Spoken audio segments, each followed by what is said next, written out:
Okay so hello hi नमस्कार, मेरा नाम है प्रशील बड़वाइक।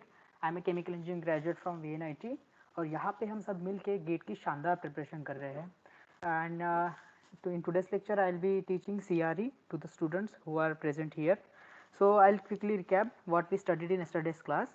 सो हमने कल के क्लास में पढ़ा था experimental methods to find out or to determine the kinetics of homogeneous reaction. Okay, so in that portion we studied first method, that was change in total pressure method. This was used for gaseous reaction, and we got one formula that how total pressure is changing. This first term denotes total pressure, how total pressure is changing with respect to total change in number of moles, and here this second term is stating this is for concentration of reactant, right, concentration of reactant, and third term is denoting concentration of product. Okay, so pressure of product will increase and here partial pressure of reactant will decrease. Okay, for those who don't know this, I'll tell कि कल का class जो हुआ था वो एक बार revise कर लो, then you will be having a better idea. So in that method we have also seen limitations of that. We should have the reaction of the type this A gives n times of R and volume should be constant. Then second method we studied was isolation method. Isolation method में क्या होता, we were keeping concentration of one of the species as very high, concentration should be very high, so that what will happen, उसका concentration will not change with respect to time. Okay, suppose we have A and B two species and we are keeping concentration of this as very high, or I could say it is excess, so इसका concentration change नहीं होगा and we can get what is the order of reaction with respect to this this component A. Okay, so we can calculate that value. Then third method was by following the concentration of given component. Please make a change over here. So we studied differential and integral method. These were the part of this third method, that was following the concentration of given component. जहाँ पे हमने पढ़ा था कि in case of differential method, first we were calculating concentration change with respect to time. Okay, concentration change with respect to time, and you know what is minus dCA by dt, that is rate. So we are getting rate, and उसके बाद we are plotting graph between minus RA is equal to K effective into CA to the power m. Okay, by taking ln and plotting the graph between ln of minus RA versus this ln of CA, we were getting this y intercept as ln of K effective, and इसका जो slope था that was our order, so we can get order, that is m. This was in differential method. In integral method what we studied, we assume like minus Ra is equal to K into Ca to the power m. Suppose I am considering it is m, so we are assuming first it is a first order reaction, or it is second order reaction, or it is zero order reaction, and we were plotting the graph between the equation which we are getting after integrating the rate equation and experimental data we had already with us.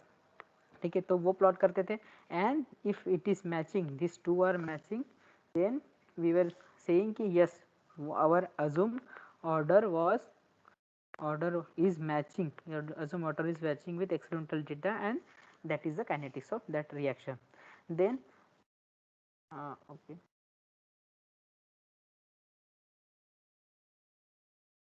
so we'll move. उसके बाद हमने क्या पढ़ा था, this two methods were there.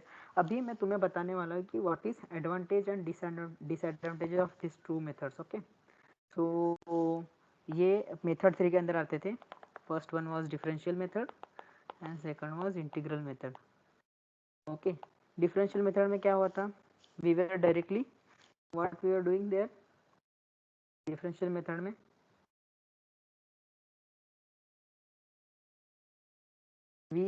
we were having our rate expression. Okay, so we test feet of rate expression. We feed the rate expression to the experimental data directly. वहाँ पे हम कुछ इंटीग्रेशन वगैरह नहीं करते थे. यहाँ पे तुम देखो, यहाँ पे we had experimental data with us, directly हम एक्सपेरिमेंटल डेटा फिट करते थे इस ग्राफिकल फॉर्म में, and we are getting value of order and everything without integration. But in you must have seen in integration method, वहाँ पे हमने assume किया था, so we are guessing the order, and after integration,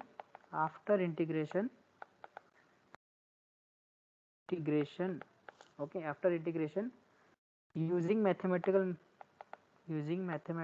manipulation,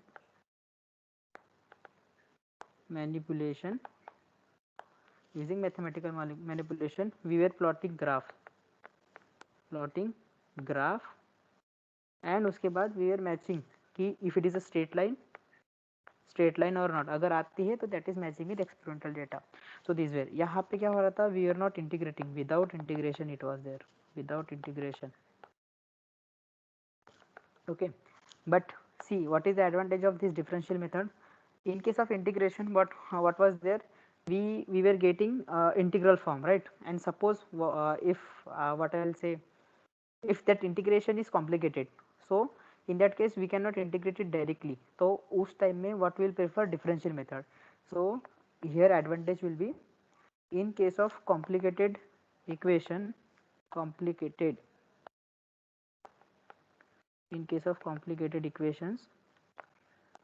we will go for differential method. बराबर है, इसका integration is not possible or it is difficult, then we will go for that. But इसमें दूसरी condition जो आती है, this method needs large amount of data, बराबर. This method needs large amount of data, and that's why this method is having this disadvantage, I could say. And in case of integral method, जैसा मैंने बोला, this complicated अगर equation आते हैं तो it is not possible to integrate it. And यहाँ पे the process was iterative means क्या होता है, we are assuming then we are checking, so बार बार we need to do this iteration and we need to check final answer. Okay, then second is so this was iterative, and this disadvantage of this method is it is not for complicated equation, okay. So this were information about this differential and integral method. So whichever is easier for you, go for that method. Now we will move on to the next method, that is half-life method.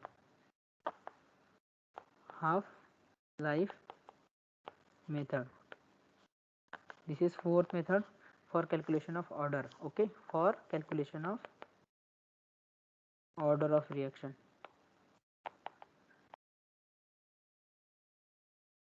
Okay, suppose मैं तुम्हें बोल रहा हूँ कि we have reaction A gives product using this K as a rate constant.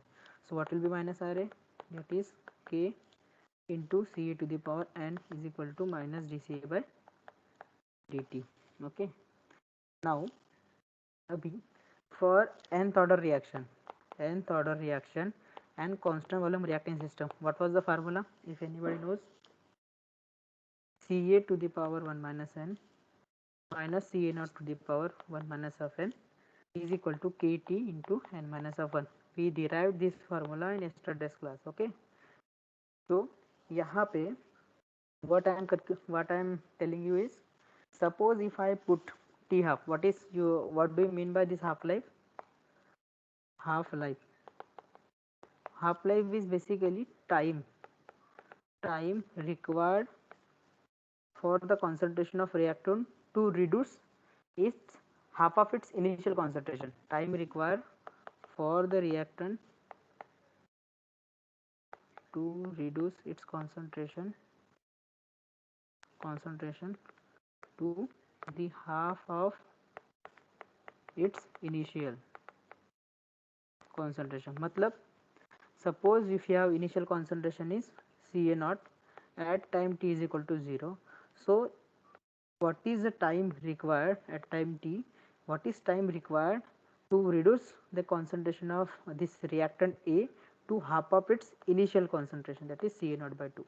So Ca naught by 2 concentration होने के लिए how much time you will require, that is called as T half. Okay, that is called as T half. इसमें किसी को doubt है?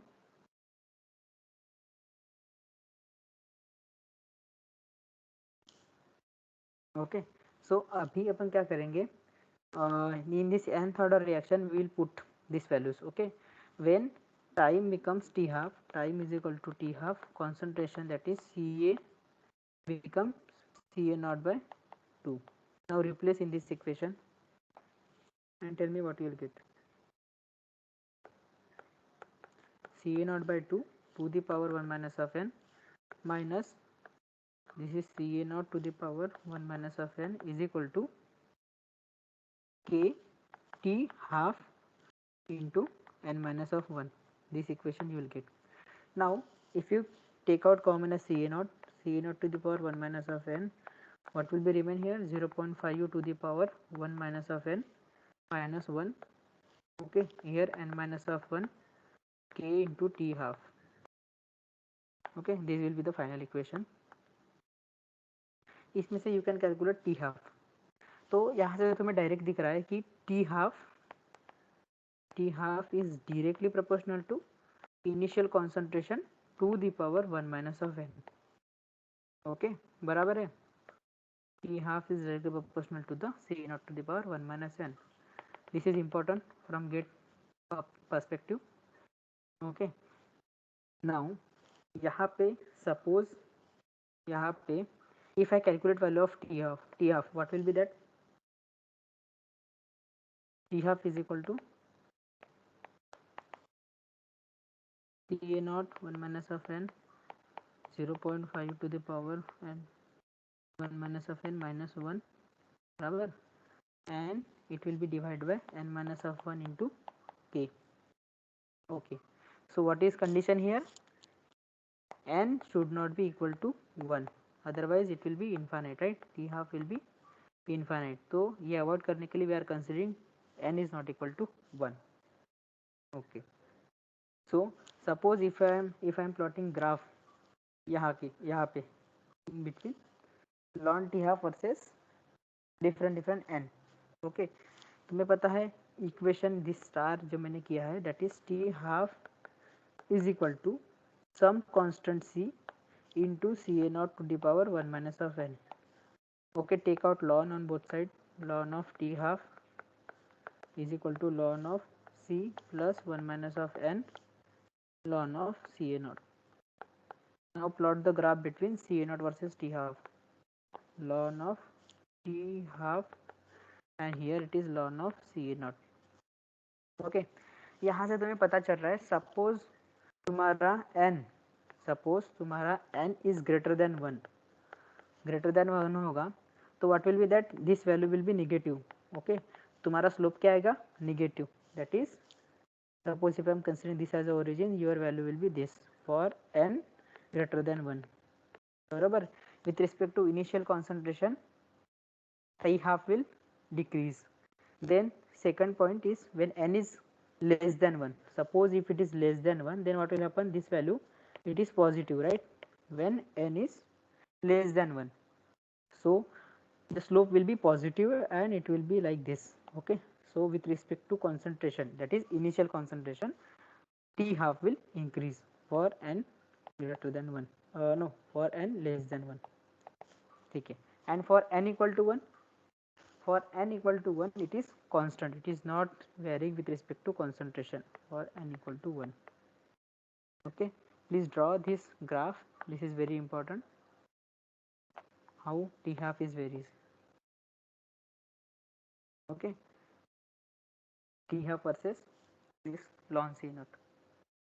Then what I will tell, if you remember the equations which we derived in previous class, first was zero order reaction. For zero order reaction, what equation you got? Zero order reaction ZOR, we have Ca naught minus Ca is equal to K into T. Now put same boundary conditions like T is equal to T half. So what will be your concentration? Ca is equal to Ca naught by 2. And tell me what is value of T half.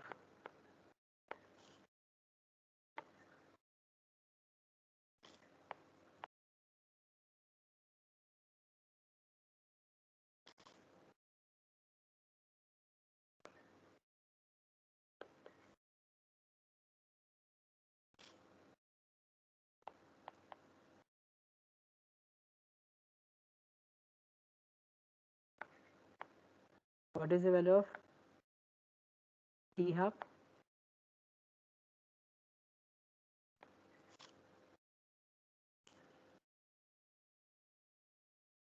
CA naught by 2. CA naught by 2. 2K. सबका answer आ रहा है? Please raise your hand.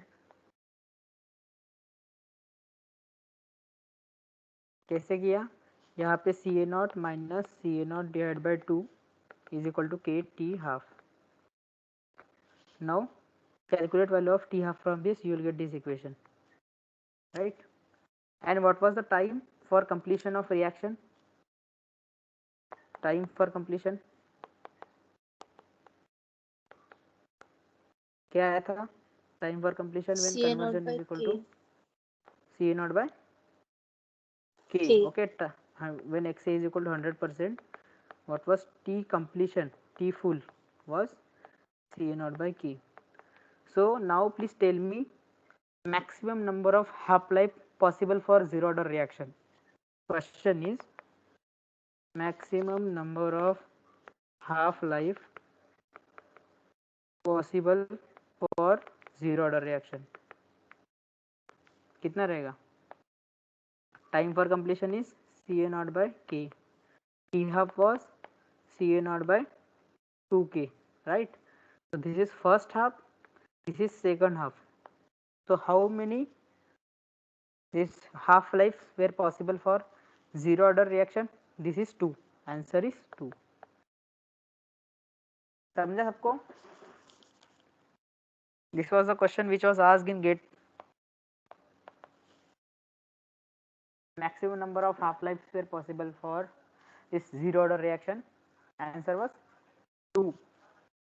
Okay, and zero order reaction is a reaction जहाँ पे we will be having a reaction which will complete in finite time. Reaction will complete in finite time, right? For zero order reaction, finite time for completion.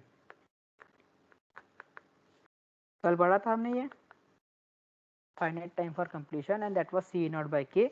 हमारा half life आया CA naught by 2K. So maximum number of half life were 1 and 2. समझा सबको? Please raise your hand.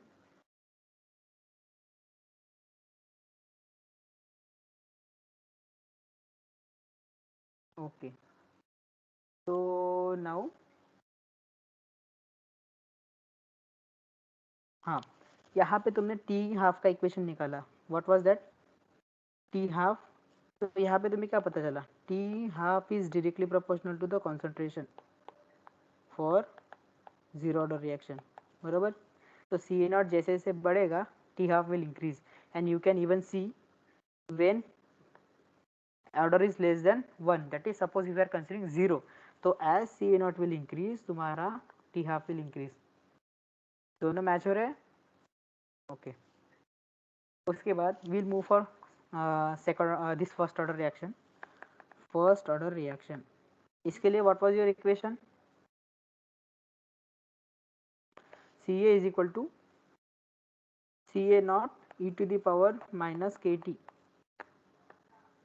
कल के class में ने derive किया था. Okay, CA is equal to CA naught e to the power minus KT. अभी calculate value of T half. CA की वैल्यू तुम्हें पुट करनी है CA naught by 2 and T की value T half. Calculate value of CA this T half.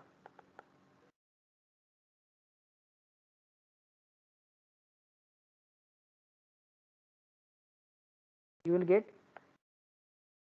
CA naught by 2 is equal to CA naught e to the power minus K T half. This cancel. So ln of half, okay, ln of half is equal to minus K T of half. तो T half क्या आएगा तुम्हारा? 0.693 by K. This is for first order reaction. I forgot to tell you another form of this first order reaction. That was, in case of first order reaction you have this equation. Using this equation you can also find out CA divided by CA naught is equal to CA divided by CA naught is equal to e to the power minus KT. Okay, अभी when you take ln of Ca divided by Ca naught, okay, is equal to minus Kt, right? What is Ca upon Ca naught? Ca is equal to Ca naught 1 minus of Xa, right? For constant volume reacting system, substitute value this, what will get? Ln of 1 minus of Xa. So minus ln 1 minus of Xa is equal to Kt. This is very, very important. Okay, minus ln 1 minus of Xa is equal to Kt for first order reaction. Okay, and here now हमारा जो topic चल रहा था T half, यहाँ पे देखो T half is independent of initial concentration, is independent of initial concentration. This is also important. T, कोई भी क्लास में तुम्हें कुछ नई चीज़ लगती है तो उसको नोट डाउन करके रखो. ओके, एंड जो पॉइंट्स है, जैसे मैंने फर्स्ट ऑर्डर बोला तो उसके अंदर कौन कौन से पॉइंट आते हैं. पहला पॉइंट आएगा तुम्हारा टी हाफ का formula, then T half is independent, then उसके बाद कौन सा आएगा, this ln 1 minus of X वाला. तो ऐसे एक एक पॉइंट जॉट डाउन करके रखो and that will be beneficial while revising the syllabus and GATE के टाइम भी तुम्हें काम में आएगा. ओके, एक फार्मूला कॉपी बना लो. वहाँ पे क्या करना है तुम्हें, ये तुम्हारे 2 पेजेस रहेंगे कॉपी के. यहाँ पे तुम्हें फार्मूला लिखना है. ओके, और यहाँ पे उसका एप्लीकेशन मीन्स उसका एक क्वेश्चन सॉल्व करना है सेम फार्मूला पे. देन यहाँ पे फार्मूला के नीचे उसका फिजिकल सिग्निफिकेंस लिखना है. एंड ऐसे करके तुम्हें एक बुक बनानी है formula copy. Okay, so let's move on to our topic. For second order reaction, what was the equation for second order reaction? Anyone? 1 by Ca divided by 1 by Ca naught is equal to Kt. Substitute value, Ca is equal to Ca naught by 2 when T is equal to T half. Calculate value of T half, that will be 1 upon K Ca naught. आ रहा है answer सभी का? Please raise your hand अगर आ रहा है तो.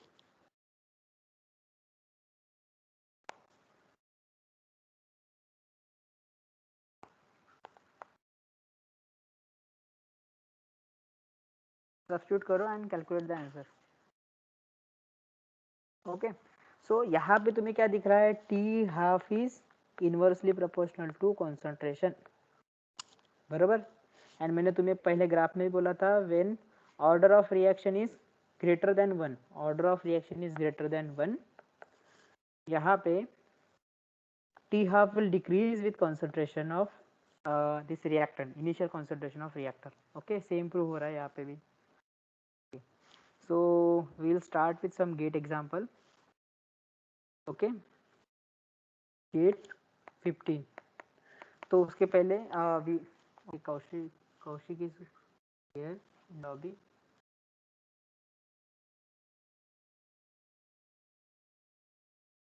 Okay, so we have one new member in our this group, Ishwari. She joined today. तो अभी मैं यही कहना चाहता हूँ कि suppose she is joining in middle, तो उसमें थोड़ी डिफ़िकल्टी आ सकती है. सो आई विल सजेस्ट हर कि उसको अपने पुराने वीडियोस देखने चाहिए and then she will be clear with all the concept. अगर अभी कुछ समझ में नहीं आ रहा है तो यही करना पड़ेगा कि तुम्हें प्रीवियस वीडियोस देखने पड़ेंगे and that will be very useful for you. तो तुम you can continue with this classes. Okay, अभी we'll solve this gate question. So gate 2015 का क्वेश्चन था, same question for which order reaction T half is half of, wait, I'll write question, for which reaction T half is half of full lifetime. Okay, so basically it is saying T half is half of full life. Okay, T half is half of full life.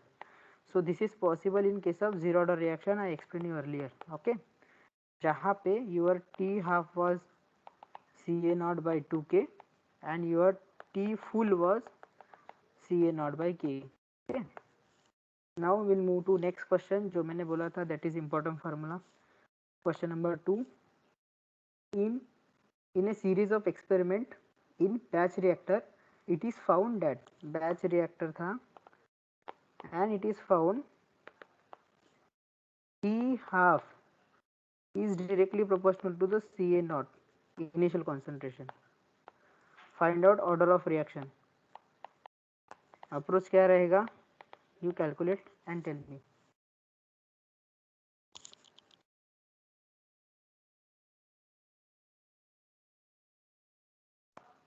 Alright, third question.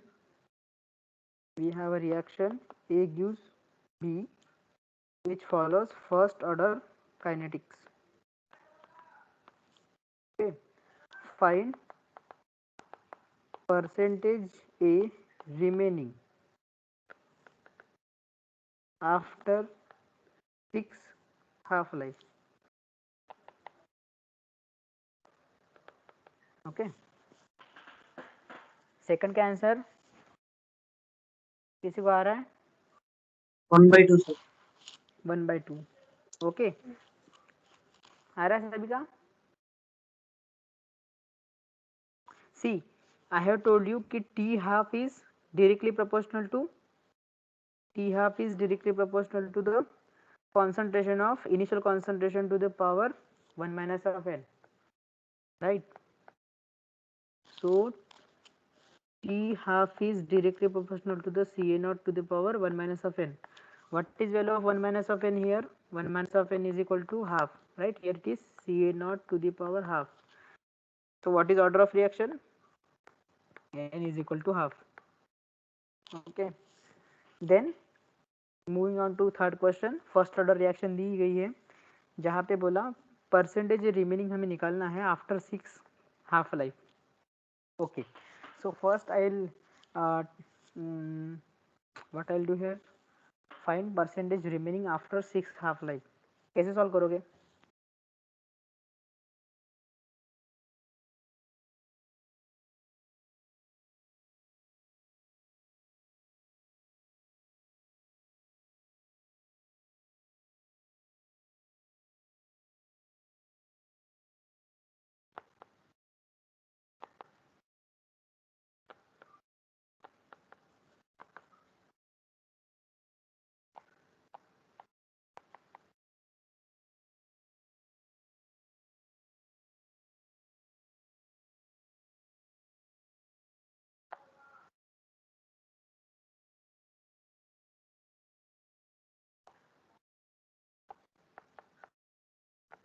आया किसी को? 1.5625. 1.5625 कैसे निकाला? After first half life, it will be 50%. Next 25, 5.5, 6.2, Okay. 3.1, 1.56. Yes, that is a shortcut approach, but I'll tell you before moving on to this shortcut, तुम्हें बताना चाहता हूँ कि जब हमारा CA not was 100, okay, so CA first half के बाद कितना होगा वो 50, सेकंड हाफ के बाद कितना होगा वो 25. ओके, सो यहाँ पे जितना टाइम लगा, suppose if I am telling T half is your 5 hours, okay, तो ये टी हाफ भी तुम्हारा 5 आवर्स ही रहेगा, but it is only applicable for first order reaction. मतलब जो सभी टी हाफ है वो सेम रहेंगे. It is only valid for first order reaction. It is not valid for second order reaction और हायर ऑर्डर और other order reaction. ठीक है, फॉर बाकी की जो रिएक्शन है, suppose if I am telling कि 100 था पहले, देन 50 हो गया, देन 25 हो गया, देन 12.5. ओके, अभी मैंने बोला this is 5 hours for N not equal to 1, तो दिस में भी 6 आवर्स, दिस में भी 2 आवर्स, कुछ भी हो सकता है, random, right, for order not equal to 1. So ये जो शॉर्टकट तुमने अप्लाई किया, this will be only valid जब तुम्हें दिया गया है first order kinetics, okay, please remember this, okay. So जो आंसर कैलकुलेट किया दैट इज करेक्ट। पहले तुम्हारा 100% था, then 50, then 25, then 12.5, then 6.125, then 3.125, उसके बाद आएगा तुम्हारा 1.562, राइट। तो तुम्हें बोला है कि what is percentage remaining, so this will be remaining because 1/2, 2/2, 3/2, 4/2, 5th and this is 6th half. After 6th half this is remaining. Suppose मैं बोलता what is conversion of A, conversion of A क्या रहेगा, calculate करो बताओ।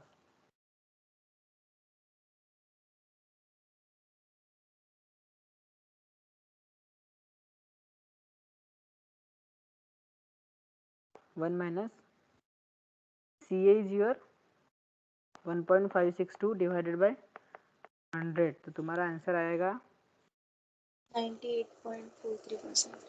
No, it is 0.984, okay, please don't get confuse. ये GATE में ऐसे question पूछते हैं, ठीक है। सपोज वहाँ पे न्यूमेरिकल आंसर टाइप आया, जहाँ पे यूनिट टू टाइप की तुम्हारा आंसर क्या आया, ठीक है। सब तुम्हें पूछा गया कि what is your X A, तो तुम्हें 0.984 टाइप करना पड़ेगा यूजिंग योर कीबोर्ड या फिर वर्चुअल कीबोर्ड से। Suppose if you are putting 98.4, तो your answer will be wrong. Please this keep in mind. ये दो चीजें हो गई। First is I will write here, keep in mind t half, okay, first t half, then second t half, then third t half, these all are equal when your reaction is of order first order reaction. For order is equal to not equal to 1, any order, it may be 0, second or any, t half in first is not equal to t half in second is not equal to t half in third, okay. Then जो मैंने बताया था कि numerical answer type जो question आते हैं वहाँ पे तुम्हें राइट डाउन करना पड़ता है जो भी है, तो वहाँ पे please take care, percentage conversion बोला या फिर बस कन्वर्शन बोला है ऐसा, okay. So now we'll move on to our next method, that is method number 5. Method 5, fractional life method. Fractional life method, okay.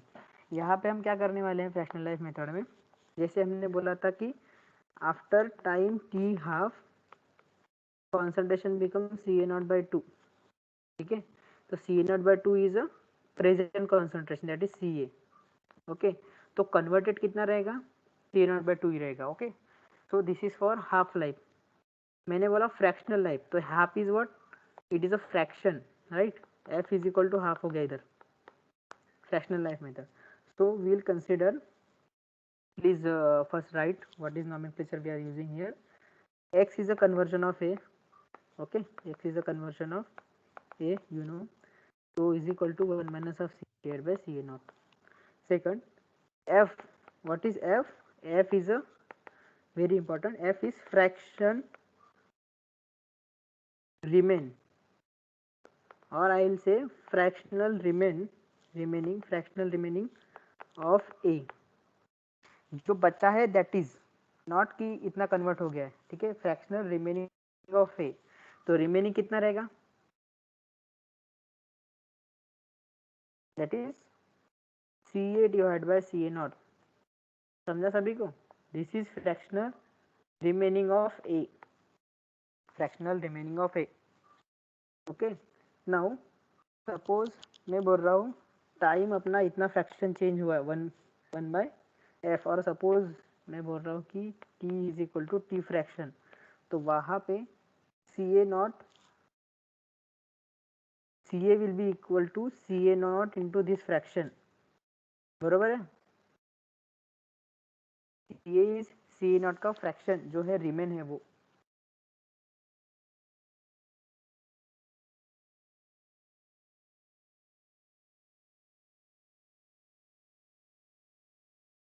Okay,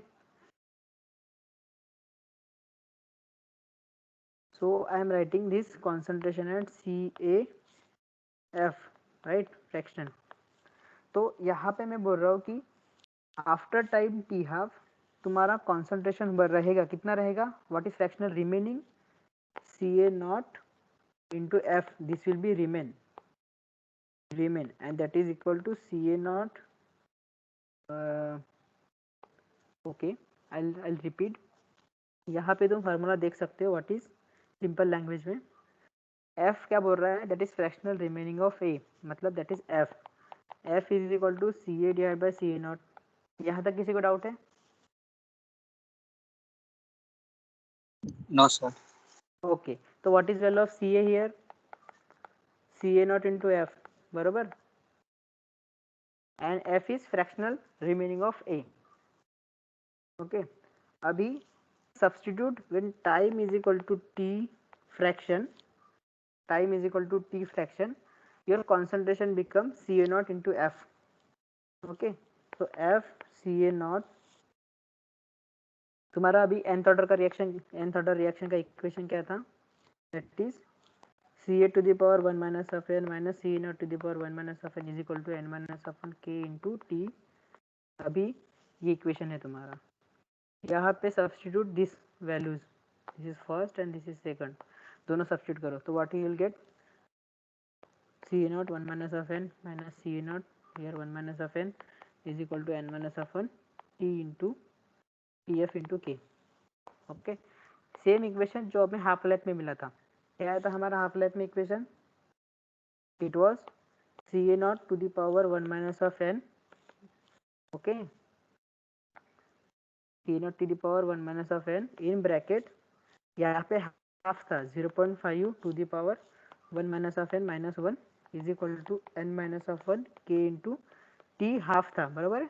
I will show this equation, यहाँ पे देखो, वी ऑलरेडी प्रूव्ड इट. ये equation जो मैंने तुम्हें mark करके दिया था, दिस इक्वेशन सेम इक्वेशन है. यहाँ पे your fraction is half and this half is remain, right, this is fractional remain. अभी मैं दूसरे क्वेश्चन पे दूसरे इस पे जा रहा हूँ, यहाँ पे you need to change this by fractional remain, that is F. तो क्या आएगा तुम्हारा, CA0 to the power 1 minus of n in bracket F to the power 1 minus of n minus 1 is equal to n minus of 1 into K T F. This is also important, this equation लिख लिया सबने. यहाँ से तुम्हें क्या दिख रहा है, T fraction is directly proportional to the CA0 to the power 1 minus of n, similar to the half life method. वहाँ पे क्या था, CA0 to the power 1 minus of n and T half was proportional to it. Okay, similar to this. Okay, now इसके ऊपर एक gate का question आया था. I'll write question for isothermal second order reaction. Isothermal second order reaction, SOR, it is in aqueous phase. Okay, aqueous phase, the ratio of time required for 90% conversion, ratio of time required for 90% conversion to the time required for 45% conversion is, for reaction A gives B. How will you calculate? जैसे तुम्हें बोला है कि 90% conversion, 45% conversion, तो सब fraction में जब answer आता है तो तुम्हारे माइंड में क्लिक होना चाहिए कि we will go for fractional life method, जहाँ पे तुम्हारा फार्मूला इज दिस. ओके, अभी व्हाट वाज योर इक्वेशन, ये है, ठीक है. यहाँ पे तुम्हारा सपोज 90% कन्वर्जन हो गया है, सो what is your fractional remain, and when 40% conversion is done, what is your fractional remain?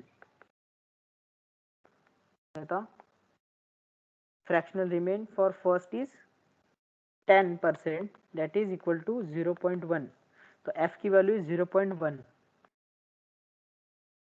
Okay, first के लिए. सेकंड के लिए क्या होगा, what is fraction remain. 45% conversion हो गया है, मतलब रिमेन इज 55%. तो what is f2, f2 is 0.55. okay, now please substitute these values and take the ratio, that is t. This is, you can see order of reaction is same, so this term will be not be there, n minus 1 will not be there, k will be cancelled, only remain is t half, this t fraction, and here that will be this term. okay, and this ca naught will be same, तो ये भी cancel हो जाएगा. now calculate this ratio, that is t for 90 divided by 45 is equal to 0.1 minus 1, here 0.55 minus 1. तुम्हारा power क्या था, 1 minus of n, what is order 2, so 1 minus of n is equal to 1 minus 2 is equal to minus 1. यहाँ पे minus 1, यहाँ पे minus 1, and calculate the ratio. क्या आता है answer, it is 10 minus 1 divided by 100 divided by 55 बराबर minus 1, so we will get 11 t 90 divided by t 45. आया सभी का आंसर. साई किरण, ऋतुजा, सर. आ गया. ओके, ठीक है. अभी दूसरी मेथड क्या आएगी, तुम्हें बोला गया this is second order reaction. Second order reaction जहाँ पे मैंने बोला था 1/CA divide by 1/CA not is equal to KT, बराबर है. इसका हमने एक्सपेंशन किया था and we calculated XA divide by 1 minus of XA is equal to what was that, KT, and CA naught was missing, right? CA naught was also there. सही है.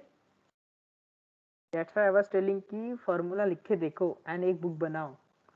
Exam के time direct तुम्हें बोला गया जाएगा कि हाँ सेकंड ऑर्डर रिएक्शन है एक्वस फेज में, तो क्या फार्मूला है, बैच रिएक्शन में कैरियड आउट कर रहा है, ऐसा आता है. So at that time you can not derive. ठीक है, और ये एक एक दो दो मार्क्स का क्वेश्चन आते हैं, तो अगर तुम डिराइव करते बैठोगे तो बाकी का सिलेबस नहीं होगा. ओके, बाकी का जो कवर करना है वो नहीं होगा. ठीक है, तो क्या आएगा इसमें, अभी सी ए नॉट तो कॉमन है, ये तो निकल जाएगा. क्या रहा बच्चा, X A, what was your conversion in first case 90%, second में 45%. Okay, so T 90 divide by T 45 is equal to what, X A divide by 1 minus X A का रेशियो लेना है तुम्हें दोनों में. सो पहले इसमें तुम्हारा कन्वर्जन कितना है, 0.9 डिवाइडेड बाय 0.1, बराबर. सेकंड इसमें क्या है, 0.55 डिवाइड बाय 0.45. क्या आंसर है तुम्हारा,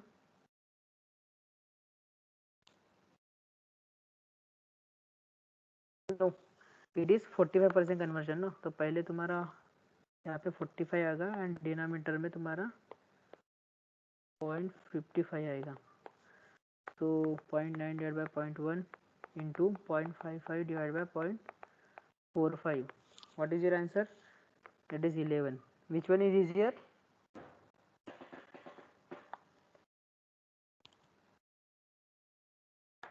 फर्स्ट और second, Second one. Second one. Okay. So please remember the formulas, make a list.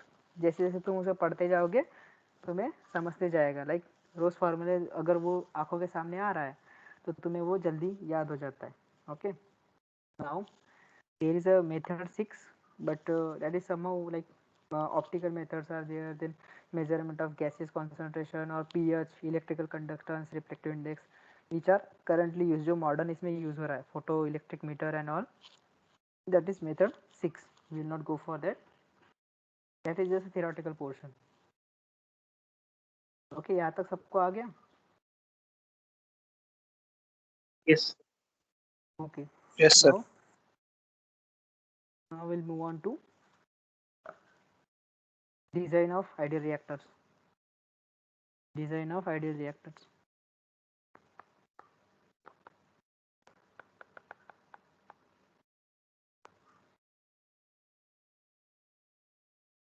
Okay तो तुम्हें इसके लिए स्टार्टिंग करना पड़ेगा.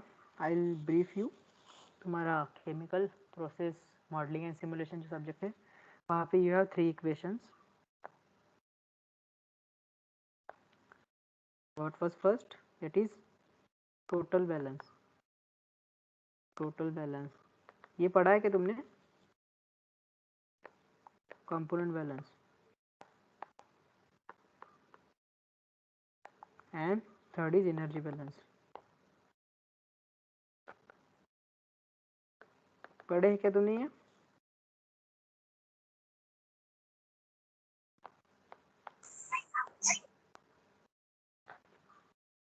Okay I will brief you. यहाँ पे तुम्हारी हाइट है h, तुम्हारा फ्लो रेट आ रहा है fi, तुम्हारा आउटपुट है fo. Okay so if I am telling you इसकी डेंसिटी है density of mixture and here also density. Mixture की डेंसिटी चेंज नहीं होती, इनपुट आउटपुट में सेम है, फिर भी I am writing fi this ei and this eo. Okay and ei is equal to eo. तो whenever you are doing total balance, suppose मैंने बोला तुम्हारे पास एक पॉकेट है, पॉकेट में तुम्हारे पास इनपुट में बोल रहा हूँ कि तुम 100 रुपीज़ डाल रहे हो and you are removing 90 rupees and इस पर तुम्हें बैलेंस करना है. कैसे करोगे? 100 माइनस 90 इज इक्वल टू 10. तो what is that 10? 10 is what? That is accumulated in that wallet, right? That is accumulated in that wallet. बरोबर है. What is your equation? Input minus output is equal to accumulation. सही है. अभी this is for total mass balance. Total mass balance. Okay. Now I'll move on to this component balance. Component balance में क्या होगा?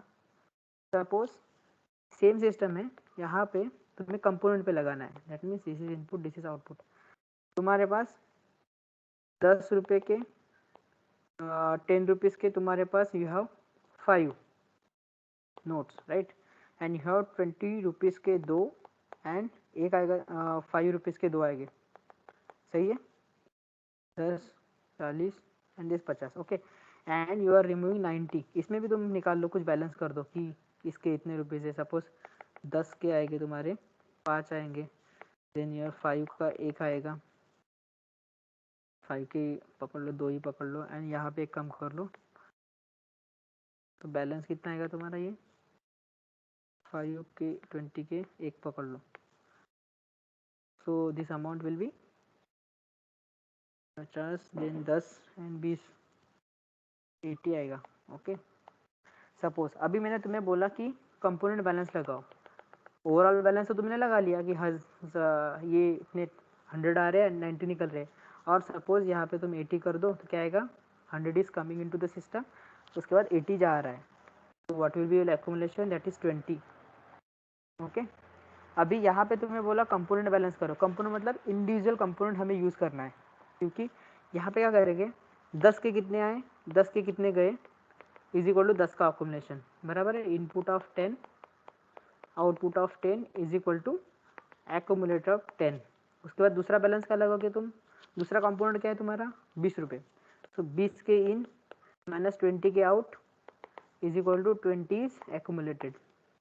Okay 5 का भी similar आएगा. This is called component balance. Total balance में you are considering a system as a whole and in component balance एक एक component का बैलेंस कर रहे हैं अपन. In case of energy balance यहाँ पे तो एनर्जी का नहीं आएगा, but I was just giving you an example. ठीक है. अभी सेम सिस्टम है. जब मैंने बोला था ये सिस्टम है तुम्हारा, okay this is your system. यहाँ पे तुम्हारा input is fi, density is rho I, output is fo, density is rho o. Okay यहाँ पे तुम्हारा एक्यूमुलेशन हो रहा है, that is your height h. Okay अभी तुम्हें पता है कि मास बैलेंस करेंगे यहाँ पे. टोटल मास बैलेंस क्या करेंगे? इनपुट मास और mass in minus mass out is equal to mass accumulation. ठीक है, ये आ गया। यहाँ पे what will be unit here, what will be the unit of this mass in, ये तो कंटिन्यूस आ रहा है यहाँ पे, तो क्या आएगा इसका यूनिट kg पर सेकेंड, बराबर है, kg पर सेकेंड।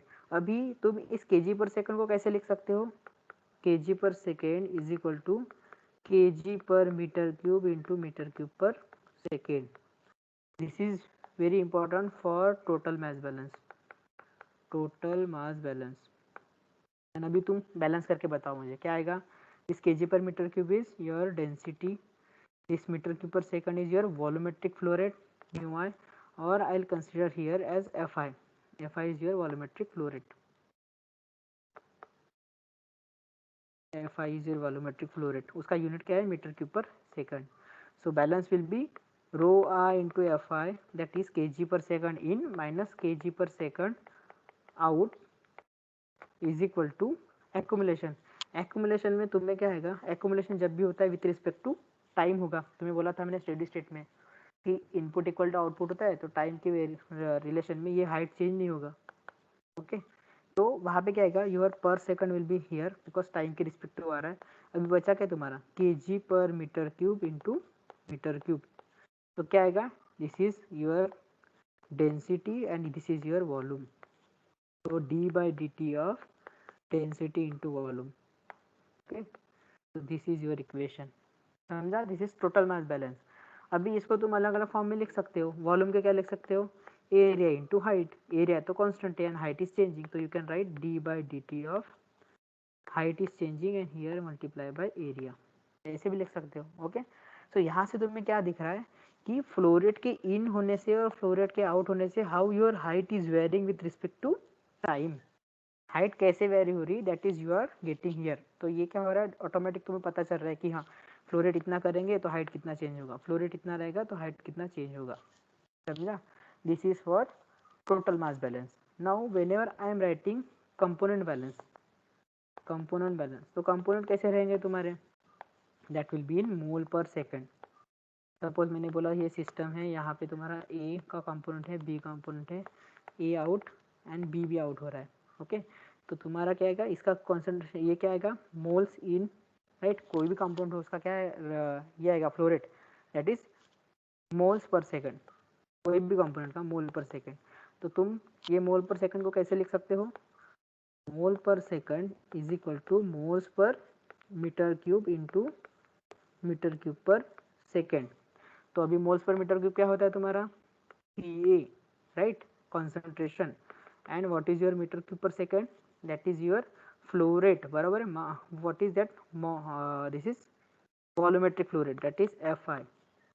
नाउ अभी तुम इक्वेशन बना के दिखाओ मुझे, क्या होगा equation, input minus output is equal to accumulation.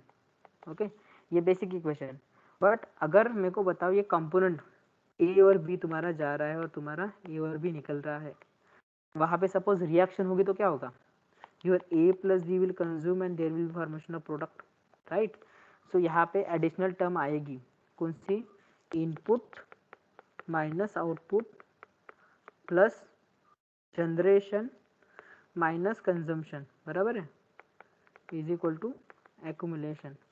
अभी यहाँ पे मैंने बोला इनपुट तो क्या है, सिस्टम में जा रहा है, that's why it is plus, output क्या है, तुम्हारे सिस्टम से निकल रहा है, जो सिस्टम से बाहर आ रहा है दैट इज आउटपुट। जनरेशन से क्या होगा, तुम्हारे सिस्टम का मास बढ़ेगा, बरोबर, सिस्टम का मास बढ़ेगा, that's why it is positive, input से भी बढ़ेगा, that's why it is positive. Output से तुम्हारा सिस्टम का अमाउंट जो है, वॉल्यूम जो है कम होगा, that's why it is negative. Consumption से क्या होगा, कम होगा, that is it is negative, and this equal to accumulation. तो अभी बताओ मुझे क्या आएगा तुम्हारा, okay, this is CAI, this is concentration of I that is entering, so CAI into FI, बराबर, that is moles per second, minus output क्या आएगा तुम्हारा, CA out F out, बराबर। अभी suppose there is a reaction हो रही है, तो what is mole per second, their reaction हो रही है, अभी तुम मुझे बताओ what will be your that value, mole per second में लिखना है तुम्हें, कैसे लिखोगे, विथ माइनस आ रहे,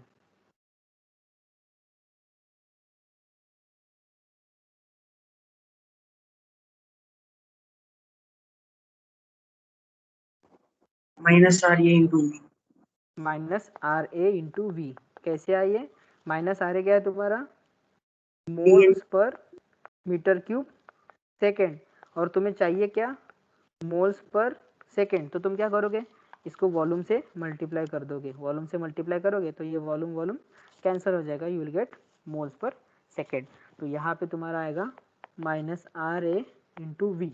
ओके, एंड ये माइनस साइन क्या है? This is not a operator, this is just an indication कि ए तुम्हारा रिएक्टेंट है। ये मैंने प्रीवियस क्लास में बताया था। And this minus sign is for consumption. Okay, and it is equal to क्या होगा? ए का मैंने ये इक्वेशन लिखा है component balance for A. Okay, component balance for A, that's why it is this consumption of A हो रहा है। And what is your accumulation then? Moles per second को कैसे लिखना था हमें? Moles per metre cube into metre cube per second. Second को side में निकालो, डी बाई डी टी आ गया। अभी रहा क्या तुम्हारा? Moles per metre cube, that is C A. और क्या रहा? What is there remain? Metre cube. Metre cube मतलब वॉल्यूम। तो your equation will be this. And what is this unit? Moles per second. यहाँ पे क्या आएगा तुम्हारा? केजी पर सेकेंड। फर्स्ट इसमें जब हमने टोटल मास किया था, टोटल बैलेंस किया था। सो अभी मैं समराइज करूँगा। समरी, जब भी तुम्हारा टोटल मास बैलेंस आएगा, टोटल मास बैलेंस और ओवरऑल बैलेंस, यहाँ पे तुम्हें केजी पर सेकंड मिलेगा is equal to KG per metre cube into metre cube per second. Okay, and यहाँ पे density of input may be equal to density of output, ये दिया रहेगा तुम्हें। Okay, then overall mass balance हो गया तुम्हारा। अभी कंपोनेंट मास बैलेंस, हर एक कंपोनेंट के लिए तुम्हें बैलेंस लगाना है। कंपोनेंट बैलेंस जहाँ पे तुम्हारा unit will be moles per second is equal to moles per metre cube into metre cube per second. तो तुम्हें क्या यूज करना है? This is KG per metre cube मतलब था तुम्हारा density, and this is metre cube per second मतलब F I. यहाँ पे मोल्स पर मीटर क्यूब मतलब तुम्हारा concentration, metre cube per second means your F I. Accumulation में क्या होगा? डी बाई डी टी रहेगा तुम्हारा फर्स्ट केस में, और your density will be there and volume will be there. यहाँ पे क्या रहेगा तुम्हारा? डी बाई डी टी रहेगा। ये मीटर सेकंड तो निकल गया। अभी क्या है? मोल्स पर मीटर क्यूब मतलब C A, and metre cube मतलब volume. So this is your term in accumulation. Okay, अभी एनर्जी बैलेंस के लिए क्या आएगा? Suppose if I am writing for energy balance, energy balance के लिए what will be your input? Input का unit क्या रहेगा? That is energy per unit time. Okay, energy per unit time. What is unit of energy? Joules. And what is unit of time? Second. अभी joules per second कैसे लिखोगे तुम? Joules per second कैसे लिखोगे input output के terms में? So I will tell you, joules per second is equal to rho V C P T रहता है। Okay, this is equal to energy, and energy per unit volume करोगे तो ये will rho V C P. तो joule per second को पहले क्या करना पड़ेगा? K G per second into second per, okay wait I write again, इसको तुम्हें लिखना पड़ेगा KG per metre metre cube. Then what is your unit of CP? CP is your, CP पता है क्या होता है? That is specific heat capacity, specific heat capacity. Okay, that is what is your heat or energy required to increase the temperature by unit degree Celsius and unit mass के लिए। Suppose मैंने बोला है तुम्हारा ये सिस्टम है, यहाँ पे तुम्हारा 1 kg वाटर है। ओके, इसका टेम्परेचर 30 डिग्री सेल्सियस है, एंड तुम्हें इसका 30 to 31 डिग्री सेल्सियस टेम्परेचर करना है, तो तुम्हें इसको हीट करना पड़ेगा। It is Q, and that value of Q is called as Cp.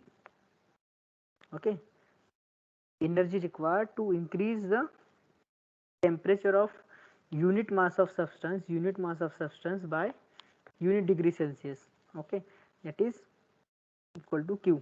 Okay, and that Q per unit time per unit mass, that is called as Cp. Okay, so Cp is basically Q divided by mass per unit what temperature. Okay, तो यहाँ पे तुम्हारा unit आएगा joules per, this is joules per KG per degree Celsius, right, and तुम्हारा temperature आएगा degree Celsius. तो what will be your total, that is your से ये हो गया डिग्री सेल्सियस, ये हो गया तुम्हारा KG, this should be KG पर सेकेंड. तो तुम्हारा इक्वेशन कैसे लिखना है जूल पर सेकंड का, joule per second is equal to KG per second into joules per KG per degree Celsius into degree Celsius. This is your balance. और कभी भी याद रखना है एनर्जी इज इक्वल टू हमें लिखना पड़ता है rho V C P T. Generally ये रूल फॉलो होता है rho V C P T, जहाँ पे your rho will be your density, V is your volumetric flow rate, C P is your specific capacity and this is temperature. ये equation unit के terms में ऐसे लिखते हैं. ओके, तो what will be your energy balance, rho V C P T in minus rho v cpt out. Okay, and there will be energy accumulation, but we are considering it is 0 and considered भी किया तो that is suppose q per unit time ही लेना पड़ेगा, energy per unit time.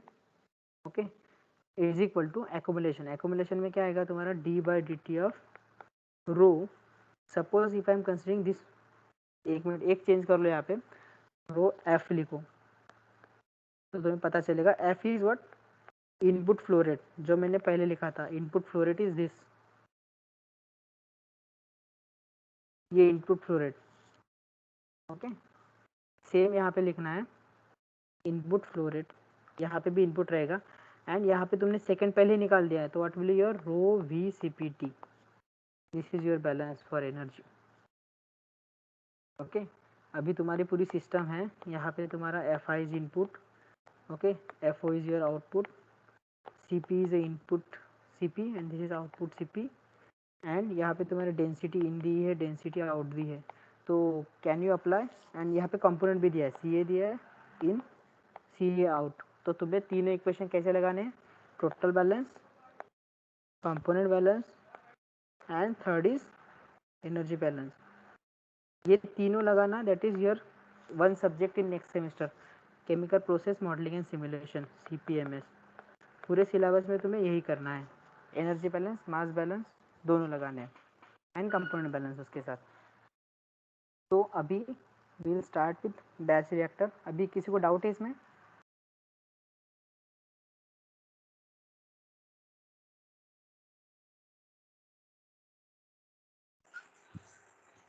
No sir.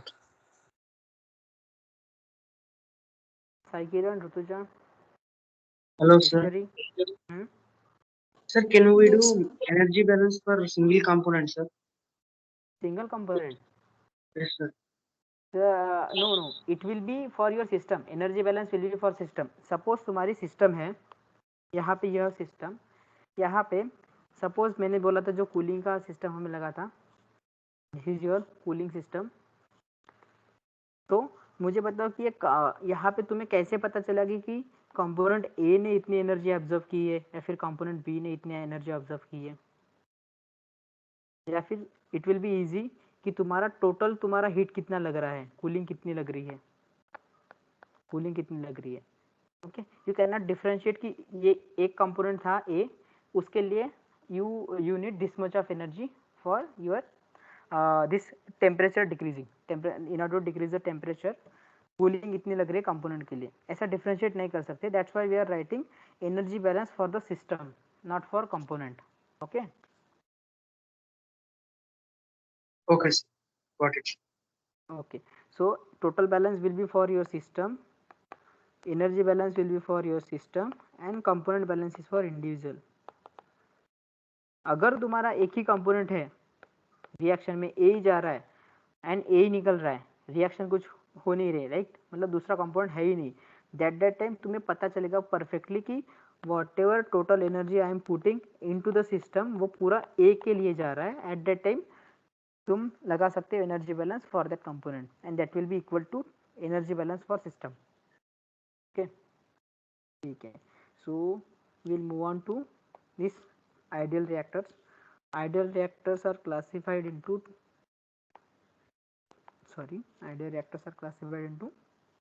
three types. Which are they? Batch reactor, semi batch reactor, and third one is your continuous reactor. So these are your ideal reactor. यहाँ पे तुम्हारे दो आएंगे, one is plug flow reactor, second is continuous stirred tank reactor. Okay, here you are having batch reactor and semi batch. Batch में क्या होगा? There will be no input, no output, only there will be reaction. Okay, semi batch में क्या होगा? Input है but output is not there, यहाँ पे reaction हो रही है. और तुम्हारा बस आउटपुट है, यहाँ पे रिएक्शन हो रही है and only output. That is your semi batch reactor.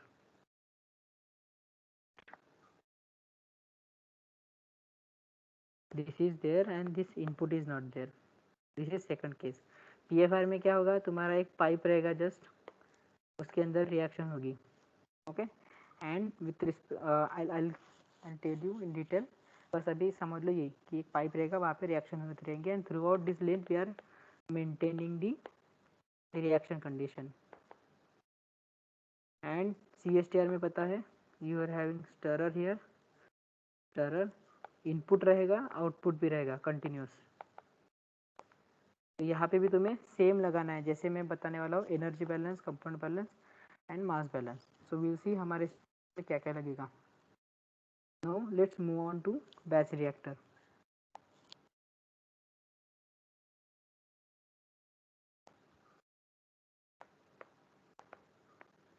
Batch reactor. Okay, अभी बैच रिएक्टर में whenever I am saying draw the diagram here. Okay, this is diagram. We will be having pressure sensor here. यहाँ पे तुम्हारा जैसे बोला था मैंने, cooling heat रहेगा, कूलिंग आउट रहेगा. Cooling in CW I am saying cooling water out. Okay, यहाँ पे तुम्हारा स्टरर रहेगा. ये जैकेट हो गया तुम्हारा. यहाँ पे लिक्विड है, out in. Then batch reactor में तुम्हारा input is equal to 0, output is equal to 0. तो आई एम शोइंग दिस. यहाँ से इन होगा जो भी, बट एक साथ हम स्टार्टिंग में डालेंगे. Okay, is what gap. यहाँ पे तुम्हारा वॉल रहेगा कुछ, एंड यहाँ पे आउटपुट, यहाँ पे भी वॉल रहेगा, या फिर input and output will be same. Okay, so please write down what kind of system it is. It is a closed system. What is meant by closed system? You have mass transfer and you have energy transfer, both are there.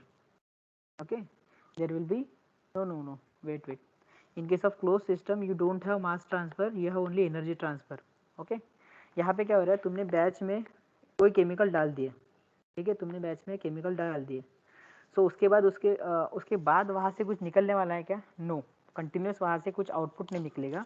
Only there will be mass transfer. ये पूरा pack system रहेगा and there will be reaction, stirrer रहेगा, and यहाँ पे there will be no mass in and no out.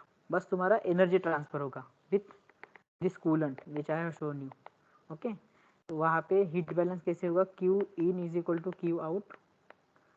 And इसका equation क्या आएगा? mCp temperature change for cooling is equal to mCp temperature change for heating. Right, Cp लेना पड़ेगा तुम्हें reactor content का, कूलिंग कर रहे तो, and this is Cp for water जिससे अपन कूलिंग करेंगे वो. सो ये तो बाद में सीखेंगे अपन हीट ट्रांसफर में, बट फिलहाल you please consider this like close system रहेगा जहाँ पे there will be only energy transfer and no mass transfer.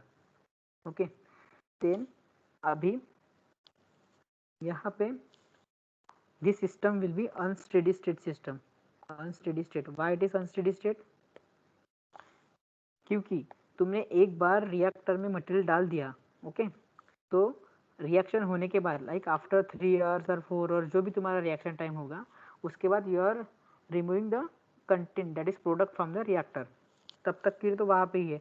But अभी मेरे को बताओ, यहाँ पे सपोज तुमने रिएक्टर में तुम्हारा कुछ कंटेंट है जहाँ पे तुम्हारा CA है 100 moles per metre cube, okay.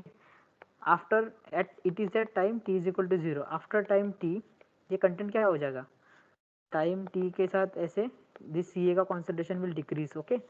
So what is happening here is तुम्हारा concentration is changing with respect to time, and मैंने बोला था if there is change with respect to time वहाँ पे you will be having unsteady state, okay. यहाँ पे same हो रहा है, your concentration of A is continuously changing with respect to time, that's why it is unsteady state operation. तो first point is close system, second point is unsteady state.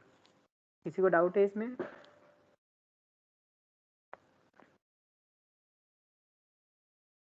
Then third point is your uniform concentration. What do you mean by uniform concentration? We have this stirrer with us in batch reactor, जिससे क्या होगा, continuous stirring होते रहेगा, continuous stirring होते रहेगा and uniformity रहेगी, like concentration of CA at different location will be same. Suppose ये तुम्हारा रिएक्टर है, यहाँ पे CA का कॉन्सेंट्रेशन यहाँ पे everywhere concentration of CA will be same, right? That we are assuming कि uniform concentration, that is homogeneous mixing हो रही है वहाँ पे, that's why concentration is not changing with respect to position, अलग अलग location पे concentration is same, but that concentration is varying with respect to time, that's why it is unsteady state and uniform condition, okay.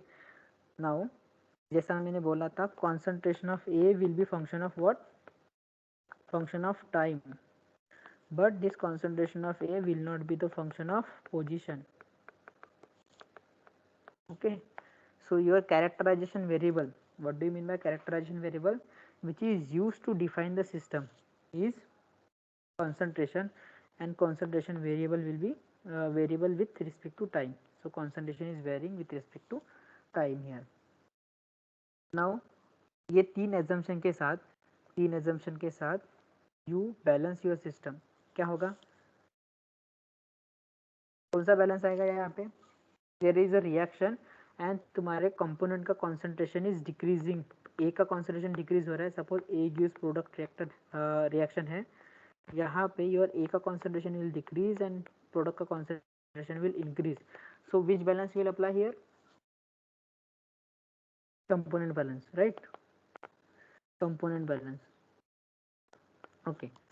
तो अभी तुम्हारा system जो मैंने दिखाया था ये सरल है, इन नहीं हो रहा, आउट भी नहीं हो रहा, सो what is input A, okay, minus output A, may first time I'll write in detail, rate of moles of A in, okay, minus rate of moles of A out, plus of generation of moles of A minus consumption of moles of A is equal to क्या होगा, your accumulation of A, सही है equation.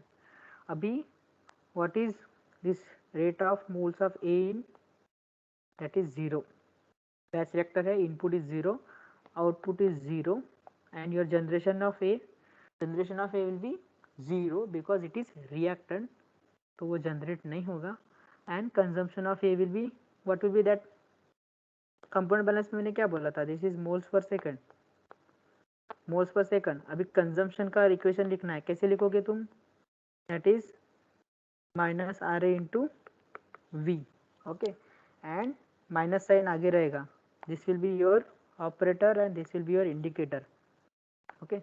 Minus R A into V is equal to accumulation क्या होगा तुम्हारा, moles per second है, second तुम्हारा निकल गया, अभी रहा क्या अंदर, anyone,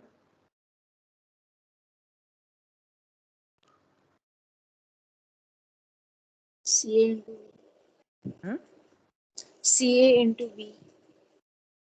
C A into V का यूनिट क्या हुआ तुम्हारा? सी ए इंटू वी, सी ए क्या होता है तुम्हारा? Moles per metre cube into Meter cube. Metre cube. Metre cube cancel, क्या रहेगा अभी इसमें? Your moles. Okay, so you can write this C A into V, और you can write that C A into V is equal to N A, बरोबर? You can write Na. Okay, Ca into V is equal to d by dt of Na. So what will be your equation? Minus Ra into V is equal to d by dt of Na. बराबर? अभी what is value of your minus Ra? Minus Ra is equal to 1 by V dNA by dt. एक term अपन ने miss कर दी है sign वाली, कौन सी? You have this Minus. Consumption था। Okay, तो ये माइनस आएगा। सो योर यहाँ पे माइनस लिखता हूँ मैं, so this will become plus, यहाँ पे इस साइड में माइनस डाल देंगे अपन। ओके, अभी इक्वेशन बराबर है, minus R A is equal to. तो मुझे बताओ ये इक्वेशन किससे सिमिलर है? This is called as performance equation, performance equation, और I could say this is your equation for batch reactor. Batch reactor का इक्वेशन है। ओके, अभी इसके क्या करेंगे हम? ओके, यहाँ पे dNA by dt दिया है, so suppose this is similar to, right it similar to rate. Rate का जो इक्वेशन आया था यही आया था तुम्हारा। Now what will do here, will integrate it. What is your Na? Na is equal to Na naught 1 minus of xa, so your dNA will be minus Na naught into dxa. Substitute this here in equation 1, so you will get minus this minus sign इधर जाएगा ये, सो ये minus R A into V is equal to, this is minus D N A की value तुम्हारी रहेगी N A naught into D X A divide by D T. सभी को आ रहा है ये? Now at time T is equal to 0 your concentration conversion will be 0, at time T is equal to T your conversion will B X A. Please integrate it and calculate.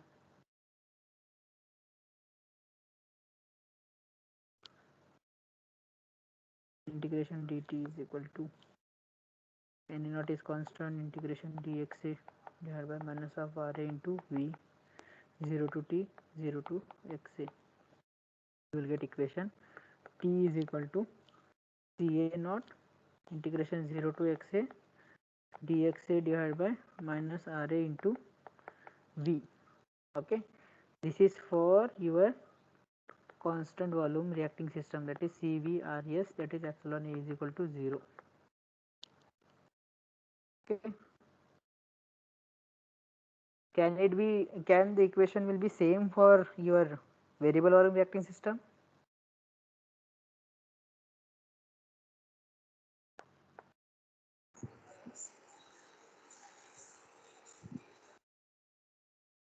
Because तुमने v की value substitute नहीं की, direct v लिखा है, so that is applicable for constant volume as well as variable volume. अगर तुम बोल रहे हो कि your volume is not function of your X A, at that time what will you do, time is equal to C A naught divide by, तुम v को क्या करोगे, बाहर निकालोगे, because it is not function of X A, तो your 0 to X A D X A divide by D T, D X A divide by minus R A. So this will be equation for constant volume reacting system. Okay, and this equation, this one is for constant volume reacting system plus variable volume reacting system, and this 2 is only valid for constant volume reacting system. Okay, epsilon equal to 0. अभी मैं तुम्हें तीसरा बताऊंगा, for variable volume reacting system क्या होगा। You will substitute value of V here, क्या आएगा, V naught 1 plus epsilon into X A, C A naught, okay C A naught ही था क्या वो, so it is Na naught, this is Na naught, Na naught, and this is Na naught, and this Na naught divided by V is here Ca naught. Okay, यहाँ पे तुम्हारा रहेगा Na naught integration, I am writing equation 1 again, X A D X A divide by minus R A, और तुम्हारा v की value क्या रहेगी, v naught 1 plus epsilon A into X A. अभी v नॉट बाहर निकाल लो तुम, because it is initial volume, that is not changing, initial तो सेम ही रहेगा। Okay, so it is N A naught divide by v integration 0 to X A D X A divide by minus R A into 1 plus epsilon into X A. This is for your variable volume reacting system. समझे तीनों equation? Yes, sir. Okay, now we will first see equation for constant volume reacting system. अभी तुम्हें मैंने बताया था C A N A naught divide by V is equal to C A naught, तो you can replace this, right, C A naught. So your equation is what, ये equation I am writing 2, second number equation for constant volume reacting system. Time is equal to N A naught divide by V integration 0 to X A D X A divide by minus R A. अभी जब मैं तुम्हें बोलता हूँ your graph area under the curve is equal to integration X D Y, तो तुम क्या करते हो, this is your Y axis, this is your X axis, ये तुम्हारा कर्व है, this is your curve Y as a function of X. तो तुम्हें एरिया अंडर द कर्व निकालना है, तो क्या करते हो तुम, एरिया अंडर द कर्व निकालना है, कैसे निकालते हो ये, इंटीग्रेशन बराबर है, either it is Y D X और एक्स डी वाई, और इंटीग्रेशन वाई डी एक्स, यही करते हो। इसमें तुम्हारा क्या करते हो, ये एक्चुअल मेथड में बताता हूँ। You are considering a small strip, छोटी स्ट्रिप कंसिडर करते हो जिसका D X is your this area बराबर, एंड इसे तुम ये स्ट्रिप को मूव ऑन करते हो ये एक्सिस पे बराबर। So your area is what, area is integration यहाँ तक के जाएगा, right, this D X will be strip and it will be moving from 0 to x बराबर, ये x अपन फाइनल बोल देते इसको, x फाइनल, y ये y वैल्यू यहाँ से आई कर्व से बराबर, y and it is moving up to this from 0 to x y dx। समझा? अभी सपोज तुम्हें इसको दूसरे टर्म में लिखना है, suppose this is your curve, यहाँ पे you can also consider a strip on y axis पे भी कर सकते हो, राइट। y एक्सिस में कैसे होगा, it is your dy will be there, and ये dy कहाँ से कहाँ तक मूव होगा, to curve from this x, तो तुम्हारा एरिया अंडर द कर्व क्या आएगा इसमें, dy स्ट्रिप को you are moving from 0 to this y, 0 to this y, and ये स्ट्रिप तुम्हारी यहाँ तक जाएगी, ये कर्व तक। तो कर्व का इक्वेशन क्या है तुम्हारा, y is equal to F of X, तो you can put here x, ये कर्व पे तुम्हारे वैल्यू है, तो this is you can write F of y here, F of no that is y only. Similarly तुम्हें यहाँ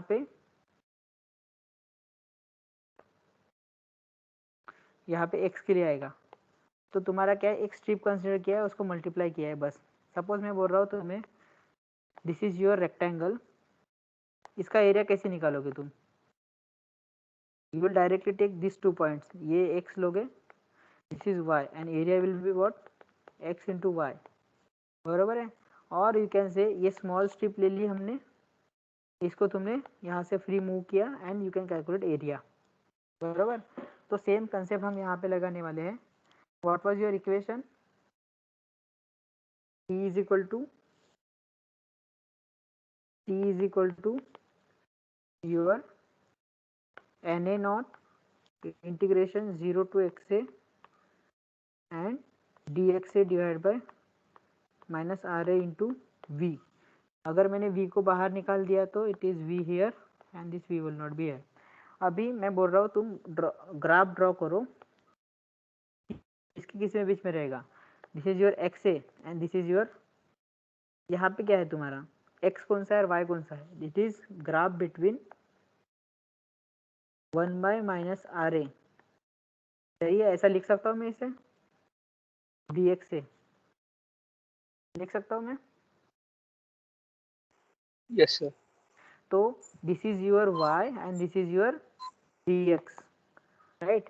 So suppose if you are plotting a graph between minus RA versus XA and तुम्हारा curve ऐसा मिल रहा है, suppose this is your curve, तो this is your final conversion, that is this XA. XA का limit क्या है तुम्हारा, from 0 to this XA, okay, and it is area under the curve. area under the curve मतलब ये आएगा, बराबर है। and what is that area under the curve equal to from this equation? What is your area under the curve? That is T into V divided by NA naught.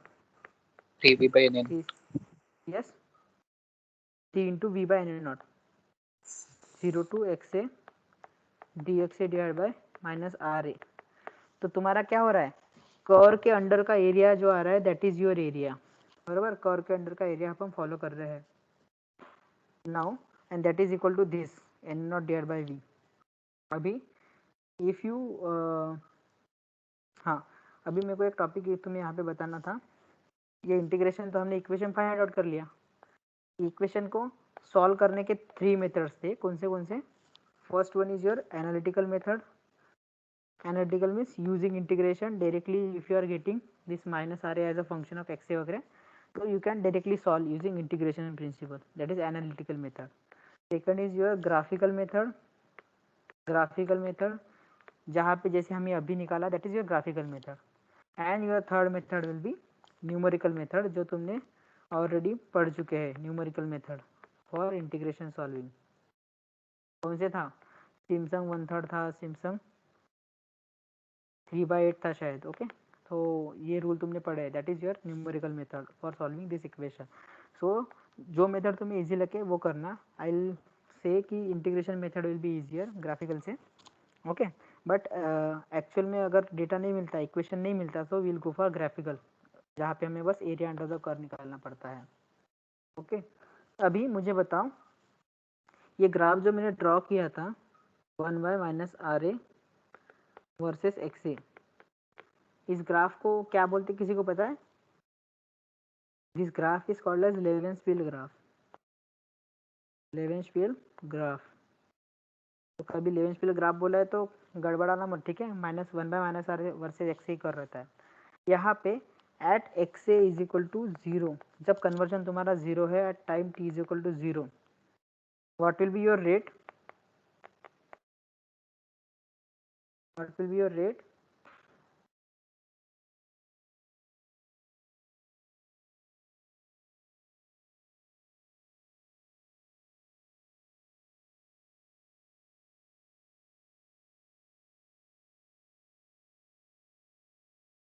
Rate क्या रहेगा तुम्हारा? It is 0।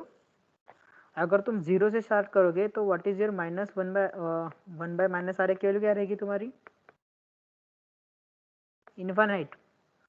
ये possible है क्या? Infinite पे कहाँ पे plot करेंगे हम, ओके। सो वील से कि जब तुम्हारा टाइम 0 के अप्रोच में था, वहाँ पे कुछ कॉन्सेंट्रेशन था, सम फाइनाइट रेट था तुम्हारा, मतलब minus R A is equal to K into C to the power N, C naught to the power N. ये वैल्यू क्या है तुम्हारी? ये यहाँ से तुम्हें 0 बता रहा है, ओके। बट ये वैल्यू तुम्हारी क्या है, एक्चुअल में 0 नहीं रह सकती, that will be some finite value, okay, some finite value. तो यहाँ पे तुम्हारा कर्व जो भी रहेगा, it will not start with 0, 0 से स्टार्ट नहीं होगा, okay. 1 by minus R A versus X A, and ये पहला है कि तुम्हारा it will be having some finite value. तो 1 बाय फाइनाइट जो भी रहेगा, 1 बाय माइनस आर ए मतलब 1 by some finite value will be near to 0। It is not equal to 0 but it is near to 0 at time t is equal to 0। तुम्हारा कुछ rate रहेगा, okay. That is your first point. Second point, अगर तुम time बढ़ा रहे हो, time is increasing, तो क्या होगा, तुम्हारा कन्वर्जन विल इंक्रीज. बराबर है. कन्वर्जन इंक्रीज करेंगे तो क्या होगा, तुम्हारा concentration of A will decrease. अगर कॉन्सेंट्रेशन डिक्रीज होगा तो तुम्हारा माइनस आर ए क्या होगा, minus R A will Increase. Decrease.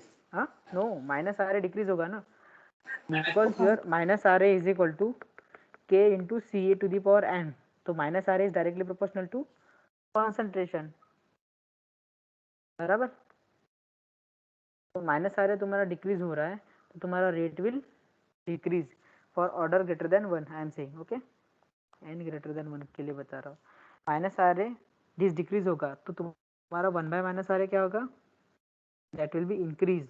Okay, so it will not start from zero. ऐसा ग्राफ नहीं रहेगा. It will not start from zero, it will start from some finite value, start from some finite value and उसके बाद ये increase होते रहेगा. This will be your graph. समझा.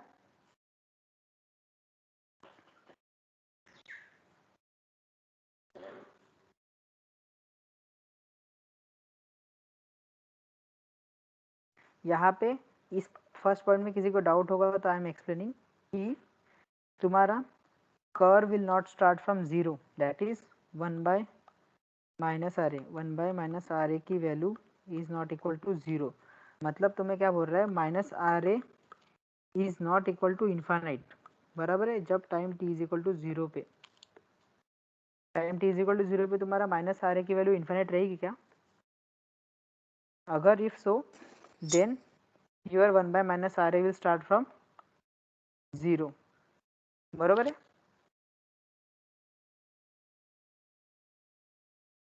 Eight time t is equal to zero तुम्हारा rate infinite नहीं रहेगा. Your rate will be some finite value. That's why it is not starting from zero. ये भी पॉइंट याद रखना है.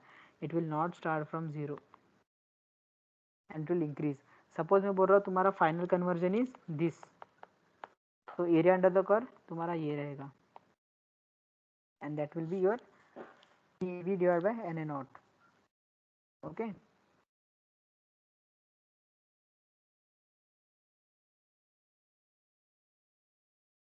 सपोज अभी मैं इसमें इसे तुम्हें दूसरे फॉर्म में कन्वर्ट करके दिखा रहा हूँ. Hello hello. Yes, sir. Okay okay. So I think मेरा लैपटॉप स्विच ऑफ हो गया है. Okay, will continue this topic in next class. Okay fine. Okay okay, ठीक है. Okay, sir. Thank you so much. Thank you.